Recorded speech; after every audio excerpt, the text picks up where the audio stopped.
Hey, how are you? How are Nice to see you? you. Yeah, likewise. Good to see you. Thank you so much for taking the time to do this interview. And before we start, I'd first like to say congratulations. First of all, for 10-year anniversary of your brand. That is huge, huge news. And second of all, for the RSCC2 and the fantastic launch of that watch. And yeah, just before we start, I'd just like to say congratulations on everything. And really excited to be speaking to one of our generation's greatest watchmakers, and so it's an honor. Thank you very much for all this kind word. Really, I appreciate. But it's very exciting, you know. It's very exciting because it was long work, was hard work, and then finally happy to launch this new watch. You know, I think many people waiting, and finally it's here. So. Yeah. No, it's amazing. People have been waiting for a while, and yeah, I think everyone is super happy. I mean, the fact that you kept the design language so pure to the original design, but you improved it almost on every single factor, just is a testament to who you are as a watchmaker, which is kind of the pursuit of perfection, not because you need to do it, but because you can. And that's something that in this world is something that's missing as well, right? I mean, a lot of brands are trying to, make money and all this type of stuff, like in terms of pumping out volume. But for you, it's really about, staying true to the art and staying true to craftsmanship and tradition. And that's something that, it inspires people like watch collectors, basically. And it's inspiring to see someone young moving the industry forward.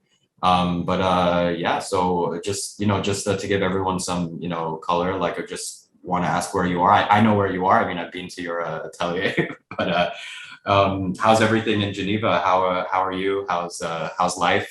How's everything been? At this moment it's very hard, to say frankly. Yeah, it's hot. Here in Switzerland, in Geneva particularly, we don't have climatization, so honestly it's quite hard to work, particularly at your bed, for example. It's quite heavy, but anyway, it's one moment like this, but everything going well again. For me, it was so much work this last few months, and finally we launch, and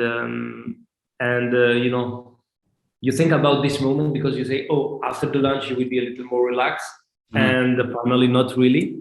Yeah. So so I'm lucky. I'm very lucky to be here in Geneva and to doing what I really love to do. And again, you told me before about the watch. For me, I don't think what people need to have, or we started with this Chronomètre Contemporain in 2018, and the idea was to doing 200 of this watch. Wow. And after this first 50, I say, okay, true, I can change just the dial and redo it again, another series. But it's an evolution ourselves. And I found interesting to do a watch like this, totally different, but in the same collection, because I think it's just an evolution of ourselves, and this moment and this watch represent the moment I am today. I want to explore a little more technically complication. I want to do better. I want to do a little more deep in the craft. This is why you have this case now done in-house. The dial, I think it's different work now, because we really worked on many small details. And I found quite interesting, to having at the same watch, because I'm still the same guy, but it's totally different, because 10 years ago, 3 years ago, and today I'm a little different, Yeah. I mean, let's talk about that actually. 10 years ago, how it was back then, and maybe even go further back, right? Like, I think a lot of viewers would be very interested in how your journey got started, because honestly, what you've done is nothing short of inspiring, as I mentioned. And I think a lot of next generation viewers and readers would be very interested to see how you kind of started your journey in the watchmaking world. And maybe my first question is, you I mean, obviously people in the industry know, but you came basically from Kosovo from the age of 12, I believe, right? I remember you told me last time in Geneva. And just have a question, like how did your journey or your life in Kosovo impact you or influenced your journey as a watchmaker? Did it push you to really like pursue that? Like how did that start basically with your childhood? Because I know it was a tough time in Kosovo when you left, right? Correct me if I'm wrong, but I think it was like in the middle of a war or conflict. And so it must have been extremely tough for you, right? If you don't mind, obviously. Yeah. No, you know, it's a different country, different culture, and yeah, we grew with my grandmother, and for sure Switzerland it's a little different. Yeah. And we leave Kosovo and we come in Switzerland because it was the war, so it was not a real choice. And finally, it's a good opportunity because we come in this fabulous country, and now we are here. And I started to discover the watchmaking here. I think it's sometimes I was fascinated about watches, but I think maybe when I come in Switzerland, and I remember this, when I come in Switzerland, it was quite hard to be integrated, with the other kids, and honestly, I didn't have that much friends, and I had this passion, so it was the watches, I wanted to explore, and this is why I think I was a little more in deep, so you create a little your world around, and you have some time to think, and you are a dreamer, you see yourself like this, and honestly I think this start from this moment, but for sure we had different culture there, I think for me, when I come in Switzerland, it was a possibility, they give you a possibility to do something. And if I was in Kosovo, I'm not sure I would be able to do what I really want. So in Switzerland, you have. So for me, first of all, having this possibility, for me, it's incredible, So when somebody give you something, I will take it. You know what I mean? Because this is too precious, it's too precious. And for me, it's like that, I think I come here, I see every possibility you had, and it was a dream. It was really a dream, to evolve here. And then I start watchmaking, and I was really passionate, and very quickly I realized one day I wanted to have in my workshop. And at 16, really 16 or 17, I know it. I want one day to do my watch. And from that point, I take every decision in my life to become to this goal, And finally, at 25, I launched the company. But for sure, all of this was a dream. And after that, was the reality, and the reality was a little more challenging, I would say. Yeah, no, for sure. But I love how like from the age of 16, 17, you already knew that one day you were going to be doing what you're doing today. And throughout your experiences, I mean, you worked at, I think, correct me if I'm wrong, I think Patek, you worked with FP and B&B, right? How did those experiences like craft you as like a watchmaker, and how did that like evolve like your own personal style? Like, did you, clearly when you were there, you also had the idea of one day doing your own thing. But was there a reason why you went to all these like through these three companies, or like, was there like a methodical process behind it? So for me, Patek was, I wanted absolutely to start there and to do my apprenticeship because they was really the best, know. And I heard you were learning some good thing, and I really wanted to go to Patek. And after that, I worked there for 2 years. It was really good. It was incredible experience. I think the base was quite nice, quite good, because you can learn decoration, you can learn many of steps, but you don't know everything about watch. You don't see the construction, you don't see, and this is why I wanted to move to B&B Concept, who this company do many projects for different brands, and I wanted to learn how they do, to go a little more deep on that side. So really all the process of creation, and it was really interesting. And so I stayed there 3 years. So I learned different complication. I had some responsibility, and after that I moved to Joule, because again, Patek was for me like the base. Yeah. Construction of the movement, all this other stuff for me was BNB, and Joule for me was inspiring. For me, Joule was like, wow, dream. Was a watchmaker I respect. I look at him and I really wanted to go one day work for somebody, an independent, a small independent, small. I will not say small because I mean, that's high compared to now. Yeah. But I wanted really to live this to feel what's happened there. How he built this company, what is his secret, and I found very, very, very interesting, because he how he think the collection, how his ideas, technically, the aesthetics, and it was really an incredible experience, and this is why after 2 years I found a little more I feel more mature, Yeah. It was not the case, to say frankly, but I feel at this moment a little more mature. Yeah, in the moment, to be ready to create your own legacy, basically, right? And yeah, I mean, speaking on Akrivia, I mean, like when you launched the brand, I believe you launched it with a mono pusher tourbillon chronograph, right? Like that was like your first watch. Like that's insane. Like that's like for a first watch, like from a new brand, like that's pretty incredible. Like what like inspired you to launch that as like the first watch instead of like a time only or like something like that? And obviously the first watch design language is very different to the RSCC2. And yeah, like what was the, what made you decide that? So for me, one of the complication I like the most is the chronograph. And I was fascinated, and I remember when I was 16, I had this watch in my hand, was the tourbillon, 10 days tourbillon Patek.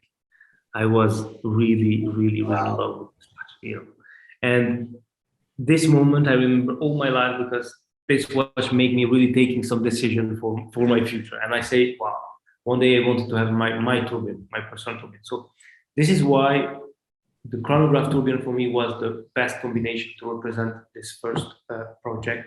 And I worked in BNB concept, so it was a base movement. I worked after BNB. You have another company take this old movement and everything. So I worked with this guy, and we found a solution.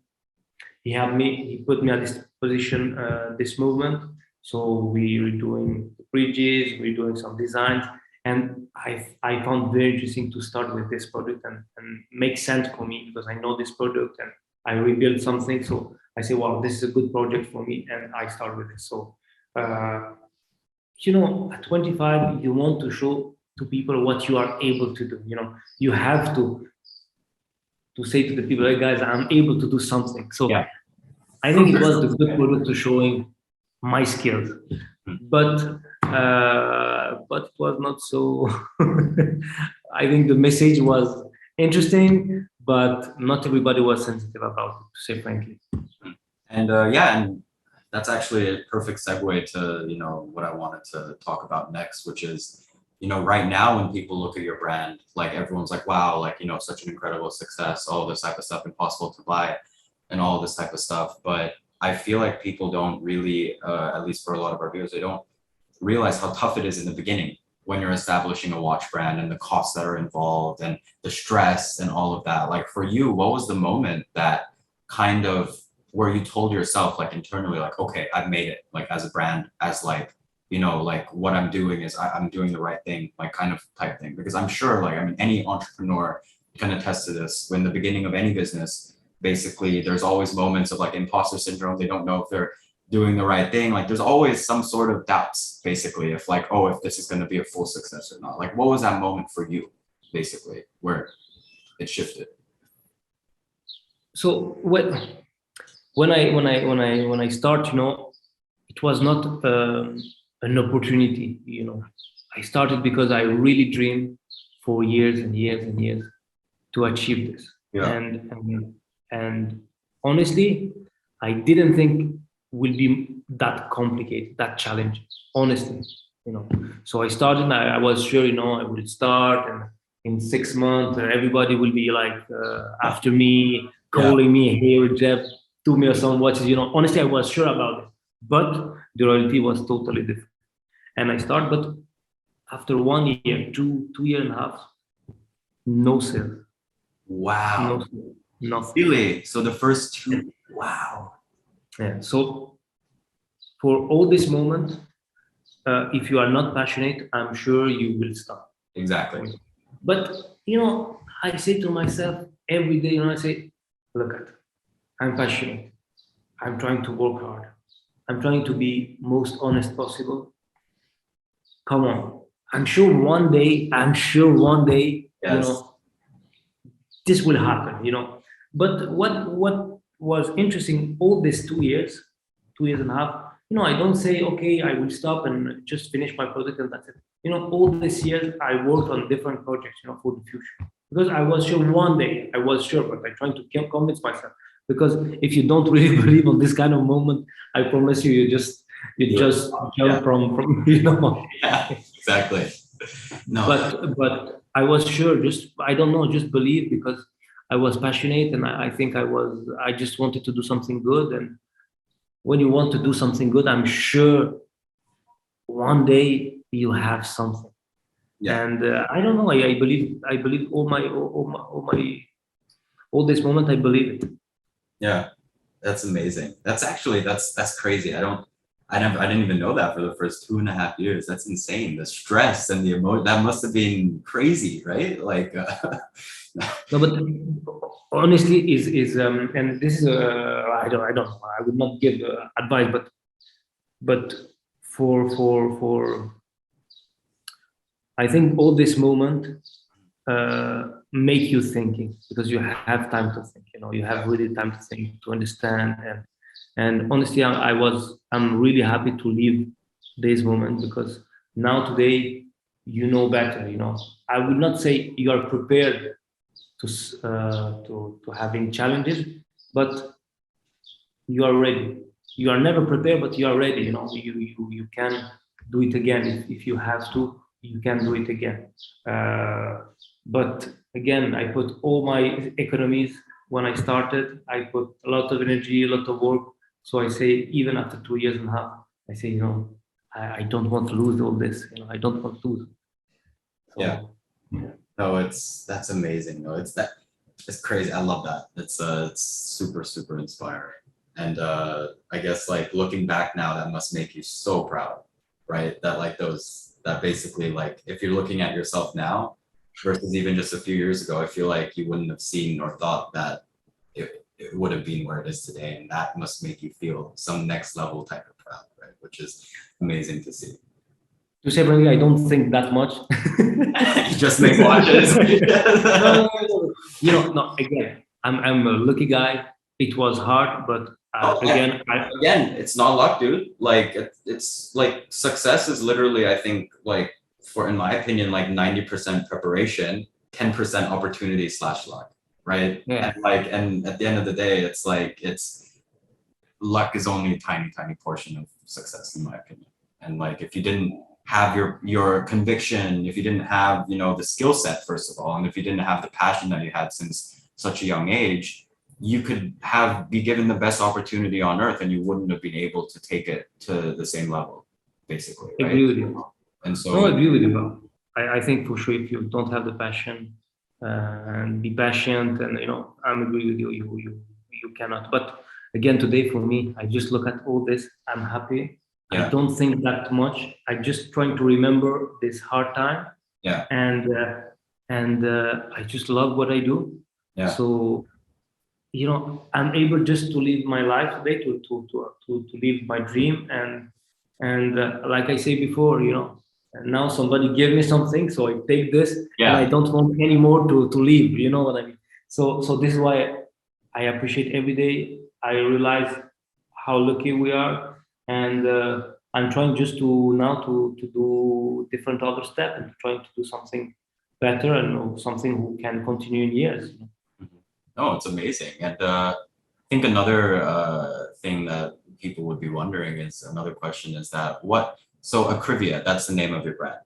But obviously, there's Rexhep Rexhepi, which is your full name as a line. And so is there like a story behind that? I mean, obviously you told me, but I think our viewers would want to know about this, because I think that this is also a testament to skill and craft and being able to, anyways, like, yeah, I think you should. No, so I started with Akrivia because I was not enough confident to put my name, because I found, I was from Kosovo, so I found, I say I cannot put my name from Kosovo on the Swiss watches. To say frankly, I have to respect Switzerland, so I cannot put my name. To say frankly, I'm thinking like this at this moment, so this is why I say, okay, maybe we have to put a name on a brand, and I started with Akrivia, who means precision, accurate, and I started with this. And after some years ago, so it was in 2018, all these years, many of collectors say me, why you don't put your name? I buying a watch from you, so it's normal that you put your name.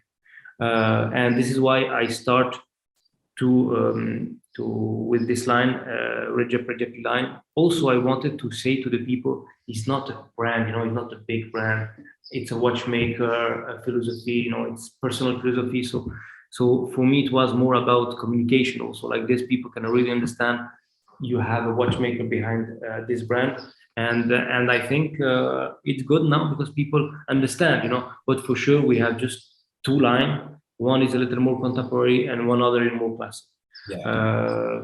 And it's the same quality, but again, we are young today.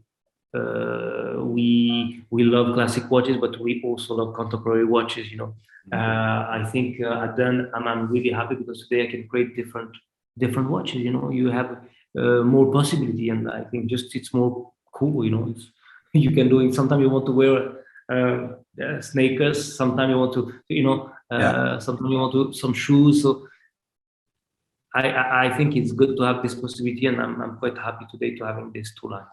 No, that's amazing. And so I guess the future of Akrivia / Rexhep Rexhepi is just, the contemporary stuff is basically going to be branded Akrivia, and the more suit watch, dress watch type stuff is going to be branded with your name, which is again really quite smart as well for segmenting your own design language and products and stuff. But no, super exciting. And so, I mean, you guys, I think if I remember correctly, said that you make around 30 something pieces a year, right? Or around 30 or something very, right? It's like, how did you even, so it went from the first 2.5 years of not being able to sell a single watch to right now, if you basically increase your production by 10x, you'd be able to sell out everything. And so like, how do you even go about that process of selecting clients, or like, because I'm sure whenever you release anything right now, it's totally different. I mean, people are lining up willing to just throw money at you to buy your creations, basically, right? That must be something new that, did you expect this? No, honestly, no, I think, but I think at this moment, everybody are in this situation, everybody has a waiting list, everybody, I think. So it became quite crazy. But for me, for example, I started with this idea of being passionate and doing a watch for somebody. So you want to share that. So today it's for me quite hard to say no and to select people. Imagine you selecting people to having your watch. You have some people who want to support you, and you need to say no. This is honestly heartbreaking. And we have now some people say, you will do, I can expect something in a few years or not. And I can really feel now it will become a problem, because again, when you're doing between 30 to 50 watches, you don't doing enough watches for everybody. you don't doing enough. And is honestly hard to say no. It's hard to select people, and I'm sure we're doing some mistakes, but what you can do, we're trying to be honest. We're trying to success.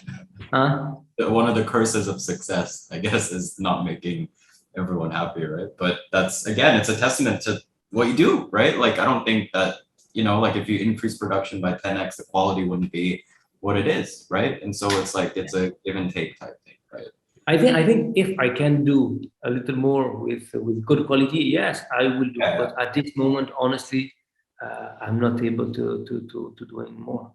Yeah, and so 30-ish watches a year, 30 to 50. Like, how did you even get, Jean-Pierre Hagman to basically come out of retirement and to like, that's insane. I mean, Jean-Pierre Hagman is like the legend of case making, right? Like, he made cases for Patek, AP, Vacheron, like basically a legend in the space. And how did that even come about? Like, did you know him for a long time? Like, or was it mutual respect of each other's work? Like, how did that happen? No, for me it was a dream again. I'm a really big dreamer. Really like dreaming.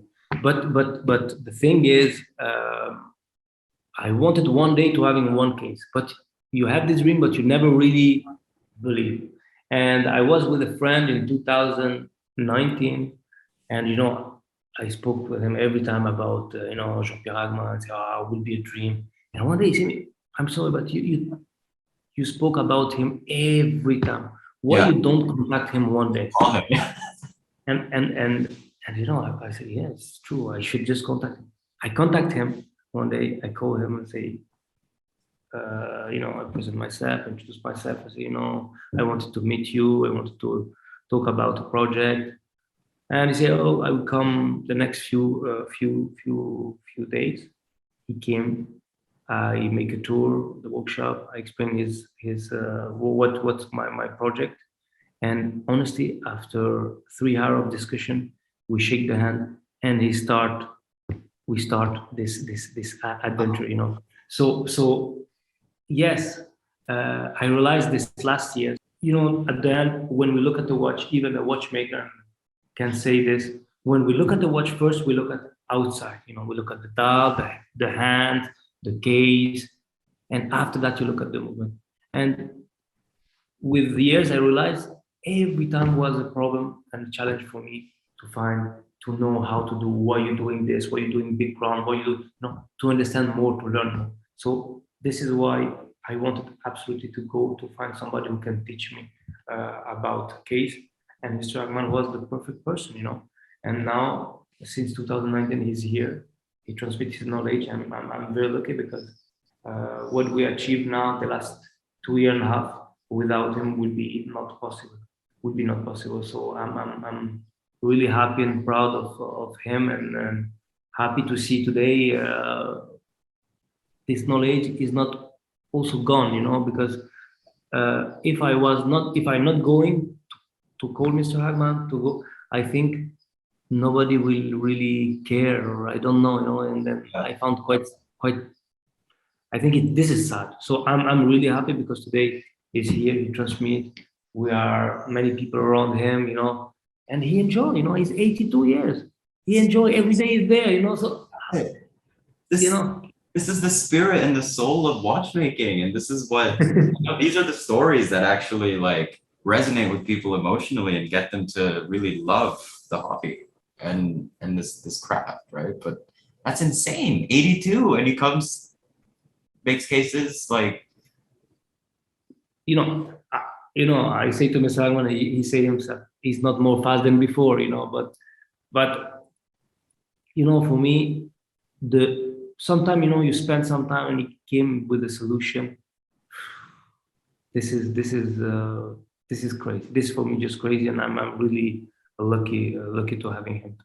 Again, it's not luck, preparation, mostly. A little bit of luck, but I mean, so where do you see yourself in Akrivia now that you've celebrating the 10th year of your brand? Where do you see the next 10 years? And for me now, the first 10 years it was about learning, trying to, for example, for the case, for example, for many other steps.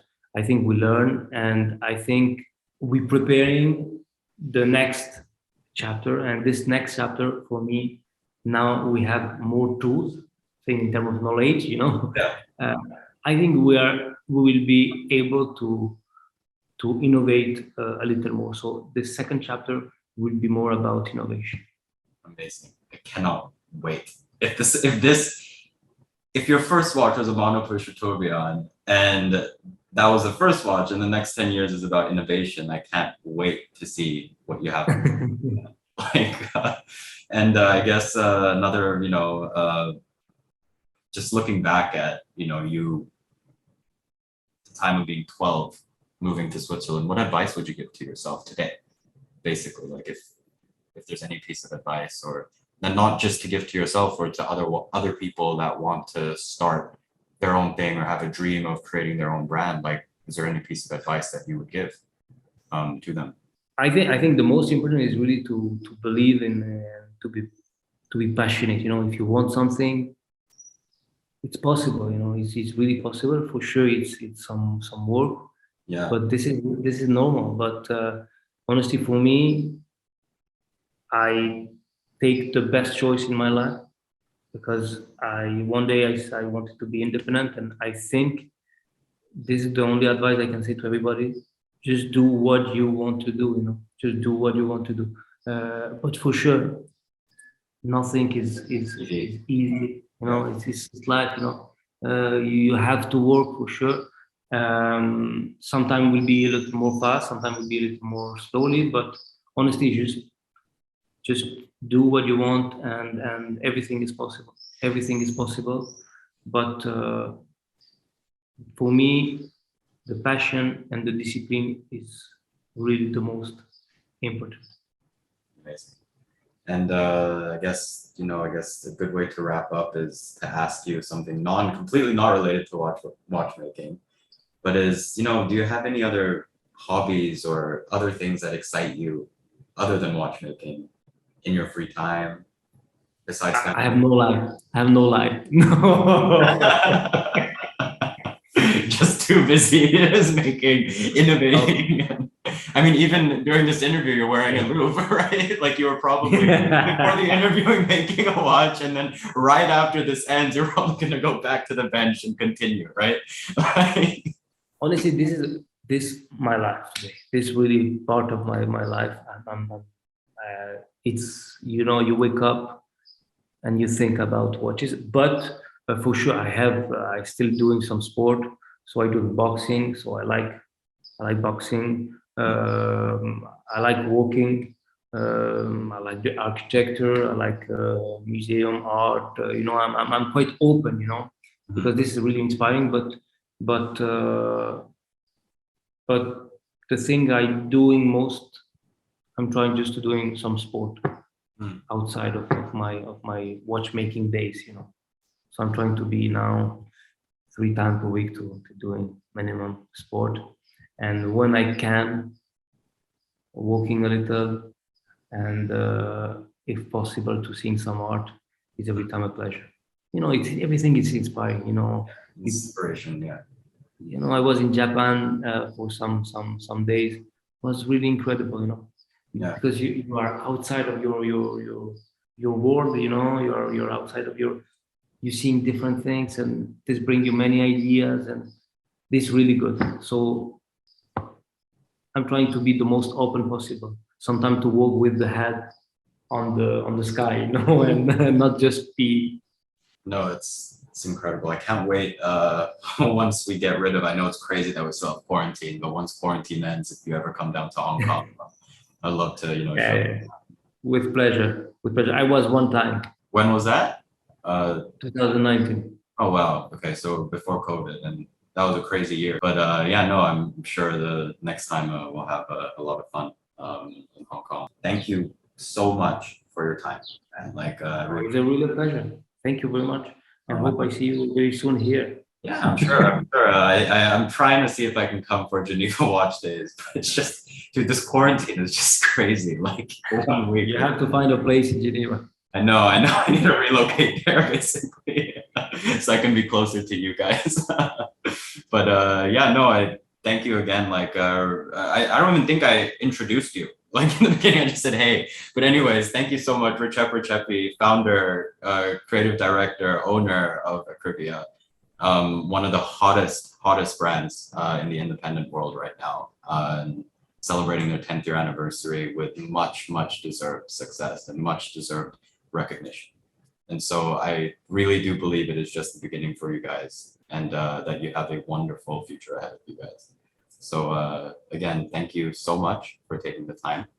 And I really hope that I'll see you soon in Geneva. And Thank you very much. have a drink. It was a pleasure. Yeah, good pleasure.